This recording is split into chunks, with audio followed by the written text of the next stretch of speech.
playing in the women's game to a goalkeeper faking his own death. These are football players caught cheating. And for Cristiano Ronaldo, cheating against farmers almost ruined his career.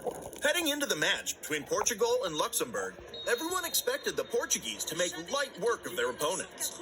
They had stars like Rafael Leao, Bernardo Silva, and the great Cristiano Ronaldo, while the Luxembourg dudes were a bunch of nobodies.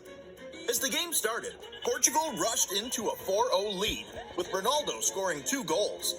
With the match already won in the first half, everyone expected the Portuguese players to ease up. But as the second half resumed, they came out attacking with the same intensity they did in the first. So when Cristiano went on one of his trademark runs, this happened.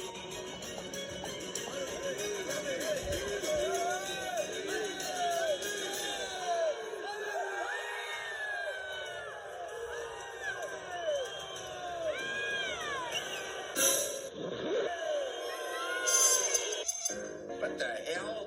The referee, who wasn't impressed by his acting skills, decided to book him for diving. As if that wasn't enough, fans took to social media to laugh at the veteran for diving against farmers and plumbers.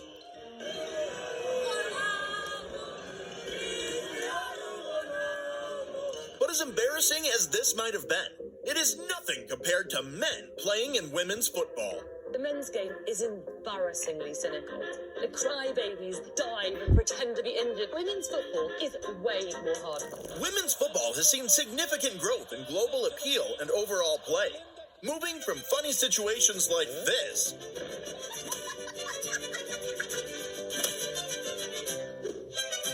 to scoring bangers like this. From Montoya, now Caicedo. Oh, lovely feed, Caicedo!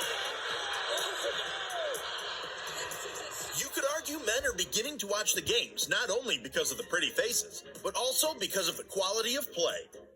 However, in 2015, something crazy happened that almost ruined women's football progress over the years.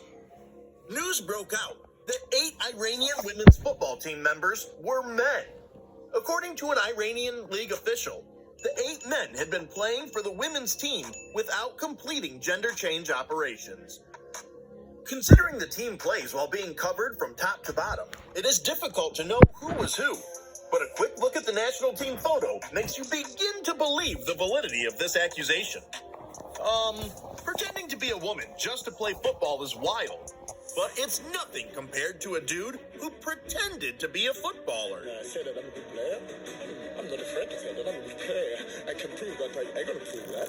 In 1996, then Southampton manager Graham Souness received a call from George Weah, the FIFA World Player of the Year, who recommended a player to him.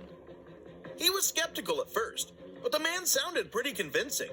After just one training session, he knew there was no way this guy had any blood relation with Weah. But with Southampton facing many injuries, he decided to try him out in a Premier League match. Unconvinced by his performance, the club officially reached out to George Weah, but to their shock, he said he didn't know who Ali Dia was, and neither did he make any phone calls to Souness. However, Dia still stood his ground. He told me that George would ring him and said that I'm a good player. I'm not afraid to say that I'm a good player. I can prove that. I'm going to prove that. So George Weah did ring Graham Souness? Personally, like I told you, I don't really know. But in reality, this was all a big scam. He had conned his way from a local Tyneside club, Blythe Spartans, to Southampton. Even his old manager couldn't believe what he did. Next thing I knew, I was watching him on Match of the Day and watched him playing for Southampton, which was, pretty unbelievable at the time.